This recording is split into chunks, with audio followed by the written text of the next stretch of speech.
Hello everyone, welcome to my channel online GS by Divakar. इस video में हम लोग बहुत ही महत्वपूर्ण टॉपिक पे बात करने वाले हैं और ये टॉपिक है आपका विश्व के प्रमुख घास के मैदान। सभी परीक्षाओं में यहाँ से प्रश्न आपके पूछे जाते हैं, सामान्य अध्ययन के विषय से संबंधित या फिर आपके भूगोल विषय से संबंधित यहाँ से प्रश्न निश्चित तौर पे आते ही आते हैं। टीजीटी, पीजीटी हो गया, असिस्टेंट प्रोफेसर में भी पूछा जाता है, यूजीसी नेट की परीक्षाओं में भी पूछे जाते हैं और यहाँ पे ज़्यादातर तो प्रश्न आपके मिलान के रूप में देते हैं कि इसको मिलान कीजिए। और यहाँ पे देखिए कि घास के मैदानों का जो वर्गीकरण है ये यहाँ पे आपको दिया गया है और अलग अलग तरीके से यहाँ पे मैप में दिखाया गया है। उष्णकटिबंधीय घास के मैदान का सिंबल ये है, शीतोष्णकटिबंधीय घास के मैदान का सिंबल ये है, टुंड्रा का ये है। ठीक, शुरुआत करने से पहले कुछ महत्वपूर्ण इन्फॉर्मेशन आपको देना चाहेंगे जो पूरे विश्व के मानचित्र से संबंधित रहेगा और हाल ही में कुछ करंट के टॉपिक जो इश्यूज़ में आ रहे हैं, जो मुद्दे में आ रहे हैं, उसको भी यहाँ पे हम लोग बात करते हुए फिर चलेंगे। यहाँ पे देखिए आप सभी के लिए एक स्पेशल क्रैश कोर्स चालू किया गया है। यदि आप भूगोल विषय से संबंधित हैं तो आप क्रैश कोर्स को ले सकते हैं। 999 का ये क्रैश कोर्स है, आप व्हाट्सएप कर सकते हैं। क्रैश कोर्स की जो लास्ट डेट है आपका छूट सहित ये इतना रखा गया है, ये आपका 18 जुलाई निर्धारित किया गया है। ठीक, और इसके बाद जो छूट है वो समाप्त कर दी जाएगी 18 जुलाई तक। यदि आप कोर्स लेते हैं तो इसमें देखिए क्या क्या चीज़ें मिलेंगी। सभी यूनिट का आपको एग्ज़ाम ओरिएंटेड 60 नोट्स दिया जाएगा, साथ ही साथ वहाँ पे उसका वीडियो पीडीएफ और आपको 2004 से लेके 2019 तक का यूनिट वाइज वहाँ पे आपको सॉल्व प्रोवाइड कराया जाएगा। साथ ही साथ वहाँ पे क्लासेस टाइप के चलेंगे, 2 ग्रुप चलेंगे। एक में आप केवल डिस्कशन कर सकते हैं, दूसरे में आपको स्टडी मटेरियल भेजा जाएगा। डिस्कशन में आप जो टॉपिक रहेगा उससे रिलेटेड आपकी कोई भी समस्याएं हैं सब आपका ग्रुप में सॉल्व की जाएंगी। और यहाँ पे जब आपका कंप्लीट हो जाएगा सिलेबस तो आपको 5 मॉक टेस्ट यूजीसी नेट का जो परीक्षा होती है 100 प्रश्नों का कराया जाएगा। साथ ही साथ यदि आप इसमें पेपर 1 का भी लेते हैं तो पेपर 1 का केवल 499 फीस रखी गई। कंप्लीट कोर्स का सेम चीज़ें यहाँ पे भी अवेलेबल कराई जाएंगी। और यहाँ पे देखिए यदि आप दोनों को एक साथ लेते हैं, यानी पेपर 1 और भूगोल दोनों को के कोर्स को एक साथ यदि आप करना चाह रहे हैं तो आपको भूगोल की फ़ीस में 20% का डिस्काउंट दे दिया जाएगा। यानी कि भूगोल की फ़ीस आपकी पड़ जाएगी फिर 799 में और आपकी फर्स्ट पेपर की 499, टोटल आपका 1298 में कंप्लीट कोर्स दोनों पेपर का यूजीसी नेट का दिया जा रहा है। ये इतना सस्ता कोर्स है और लेकिन इसमें जो भी है आप एक बार जुड़िएगा। यदि आपको लगे कि ये आपके लिए यूजफुल नहीं है तो जो भी फ़ी आपने किया है, पेमेंट किया है, वो फ़ी आपकी वापस कर दी जाएगी। लेकिन ये देखिए यहाँ पे ये भी है कि आपका जो एग्ज़ाम है उसके पहले ही टोटल कोर्स कराया जाएगा और ये फ़ीस इतनी कम इसलिए रखी गई है, काफ़ी लोगों से ये डिस्कशन किया गया। उसके बाद जो भी स्टूडेंट ने ये रिकमेंड किया कि सर इतने के आसपास रखी जाए तो इसीलिए ये रखी गई है। ये स्पेशल छूट में रखी गई है। यदि आप लेना चाहें तो इस नंबर पर मैसेज करके आप कोर्स को पा सकते हैं।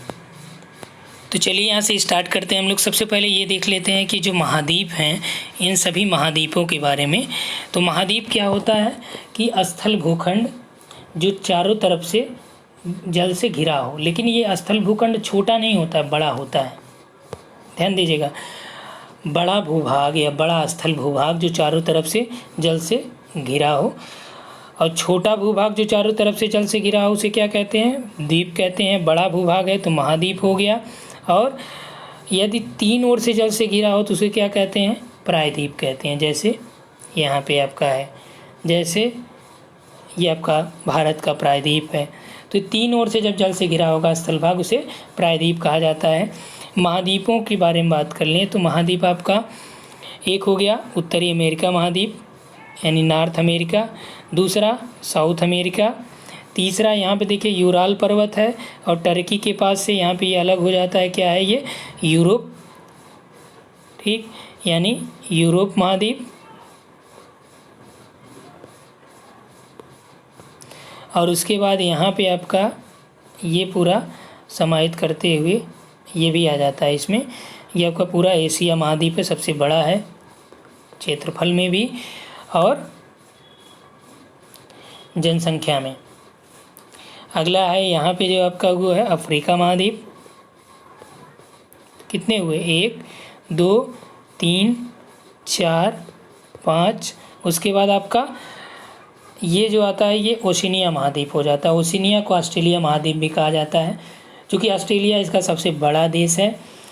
और ओशिनिया में आपका यहाँ पे छोटे छोटे जो द्वीप हैं वो भी शामिल किए जाते हैं।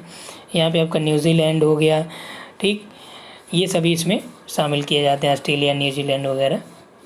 तो ये रहे महाद्वीप। और इधर नीचे आप देखेंगे तो नीचे कौन सा है? ये आपका अंटार्कटिका महाद्वीप है। तो आपने 5 देखा था, छठा आपका ये हो गया, 7वां ये है। तो टोटल कितने महाद्वीप हो गए? 7। महासागरों की बात कर लें तो महासागर में आपका देखिए ग्लोब आप देखे होंगे, ये सामने ग्लोब का ही एक फिगर टाइप का एक ही पक्ष दिखाया गया है। तो ये जो है प्रशांत महासागर है, ये भी उसी का ही भाग है प्रशांत महासागर का। ये आपका कौन सा है? ये अटलांटिक महासागर है। ये आपका भूमध्य सागर है। और यहाँ पे देखिए ये 0 डिग्री या विषुवत रेखा है। और ये जो आपका दिख रहा है ये 23.5 डिग्री उत्तरी जो अक्षांश से बोलते हैं कर्क रेखा, नीचे 23.5 दक्षिणी अक्षांश को मकर रेखा कहते हैं। यहाँ पे देखिए लिखा है यहाँ पे भी, ठीक। विषुवत रेखा आपने देख लिया, ये दोनों को बराबर भागों में डिवाइड करती है। अब देखिए कहाँ कहाँ से ये होके जाती है, ये भी आप यहाँ पे क्लियर कर पाएंगे, ठीक। तो एक आपका नॉर्मल ये हो गया। यहाँ पे आपका कौन सा महासागर है? हिंद महासागर है। अब यहाँ पे आपका अरब सागर है। ये आपका बंगाल की खाड़ी है। यहाँ पे आपका दक्षिण का चीन सागर है, ठीक। उत्तरी सागर यहाँ पे है। यहाँ पे आपका लेब्राडोर सागर है, लेब्राडोर जल संधि है। क्लियर हुआ यहाँ तक?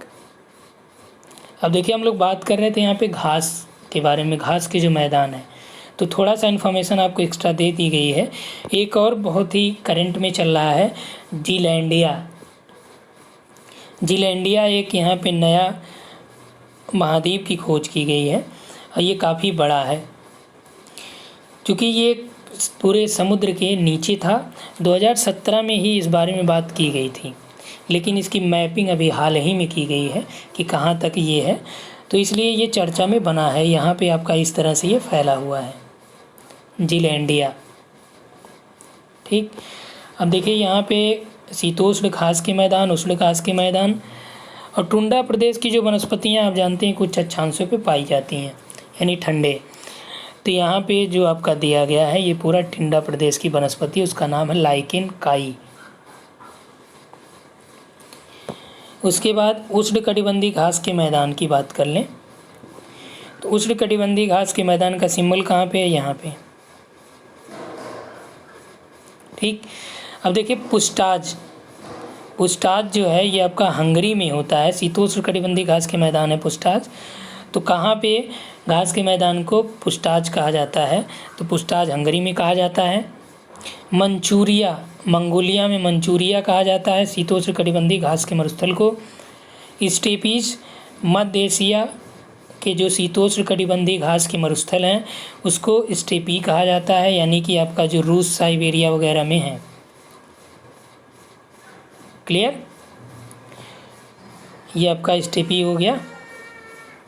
और आगे प्रेयरी क्या है? ये भी आपका शीतकटिबंधीय घास मैदान है। तो प्रेयरी यानी उत्तरी अमेरिका का जो शीतकटिबंधीय घास मैदान है। और उसके बाद आ जाते हैं, यदि दक्षिणी गोलार्ध की बात करें तो यहाँ पे देखिए लानोज कहाँ पे है? वेनेजुएला में जो उष्णकटिबंधीय घास के मैदान है उसको बोला जाता है लानोज। और उष्णकटिबंधीय घास के मैदान जो अमेजन बेसिन में है उसे सिल्वाज कहा जाता है। और जो अर्जेंटीना में उष्णकटिबंधीय घास के मैदान है उसे ग्रान चाको कहा जाता है। यही आपका कंपोज है। कंपोज ब्राज़ील का उष्णकटिबंधीय घास का मैदान है कंपोज। और पंपाज भी अर्जेंटीना में है। देखिए अर्जेंटीना का शीतोष्णकटिबंधीय घास मैदान है। अब देखिए यहाँ पे अर्जेंटीना में आपको 2 चीज़ें देखने को मिली। एक तो आपका घास का शीतोष्ण घास का मैदान है जो पंपाज है, और एक आपका जो उष्णकटिबंधीय घास का मैदान है जिसको ग्रान चाको कहा जाता है। क्लियर हुआ। कंपोज कहाँ पे है? ब्राज़ील में है। उसके बाद सवाना कहाँ पे है? तो पूर्वी अफ्रीका का जो उष्णकटिबंधीय, यहाँ पे देखिए ये पूर्वी अफ्रीका का ये पूरा बेल्ट है, ये क्या बोला जाता है? ये उष्णकटिबंधीय घास का मैदान है, सवाना कहा जाता है। बेल्ट कहाँ पे है? तो बेल्ट आपका ये दक्षिण अफ्रीका में है। तो दक्षिण अफ्रीकी जो घास के शीतोष्ण घास के मैदान है उसे बेल्ट कहा जाता है। डाउन्स ये आपका ऑस्ट्रेलिया में शीतोष्ण घास के मैदानों को डाउन्स कहा जाता है। और कैंटरबरी न्यूजीलैंड में जो शीतोष्ण घास के मैदान है उसे कैंटरबरी कहा जाता है। एक चीज़ यहाँ पे आपको देखने को मिल रहा है कि जो उष्णकटिबंधीय घास के मैदान है वो बहुत रेयर जगह हैं। तो रेयर जगह कहाँ पे? सबसे ज़्यादा आपका शीतोष्ण ही दिख रहा है। तो रेयर आपका कहाँ पे ये उष्णकटिबंधीय वाले हैं? तो यही जो आपके दक्षिणी अमेरिका में है, वेनेजुएला का जो लानोस हो गया, सिल्वास हो गया, ग्रान चाको है, कंपोज है, ये सभी क्या हैं? उष्णकटिबंधीय घास के मरुस्थल हैं। और सवाना हो गया। ठीक, क्लियर हुआ इतना? अब देखिए प्रश्न आपसे किस तरह से पूछे जाते हैं। दे देगा आपको कि अर्जेंटीना में शीतोष्णकटिबंधीय घास के मैदान को क्या कहते हैं, तो आपका पंपाज हो जाएगा। या मिलान करने के लिए देगा कि निम्न में से कौन सा शीतोष्णकटिबंधीय घास का मैदान है, तो शीतोष्णकटिबंधीय घास का मैदान कौन कौन सा हो गया? Pampas, veldt, downs, Canterbury, steppes, Manchuria, pusztas, prairie. ठीक, इतने आपके शीतोष्णकटिबंधीय हो गए। उष्णकटिबंधीय दे देगा तो लानोज, सिल्वा, ग्रान चाको, कंपोज और सवाना। क्लियर हुआ? तो यहाँ तक आपने स्पष्ट कर लिया होगा। अब देखिए यहाँ पे जो लोग नए होंगे, अगर भी पहली बार देख रहे होंगे, तो यहाँ पे देखिए ये लाइन दी गई है। जब ये लाइन इस तरह से, यानी कि इसका देखिए, इसको ईस्ट, ये वेस्ट, ये नॉर्थ, ये साउथ, इस तरह जब लाइन खींची जाए तो आपका क्या होता है? अक्षांश रेखा होती है। इस तरह से जब हो, उत्तर दक्षिण दिशा के समानांतर हो, जैसे ये खींची गई है, ये खींची गई है, तो क्या होती हैं? देशांतर रेखाएं होती हैं। क्लियर हुआ? तो यहाँ तक आपने क्लियर ही कर लिया होगा। उष्णकटिबंधीय घास के मैदान कौन हो गए? शीतोष्णकटिबंधीय। टुंड्रा भी हमने बता दिया कि टुंड्रा लास्ट में ये जो घास के मैदान है, ठीक, उच्च अक्षांशों वाले, वही आपके टुंड्रा के अंतर्गत शामिल किए जाते हैं। तो इस वीडियो में इतना ही। उम्मीद है आप लोगों को पसंद आया होगा। तो वीडियो को लाइक करिएगा। यदि आपको कोई यहाँ पे समस्या हो तो आप कमेंट करना मत भूलिएगा। Thanks for watching.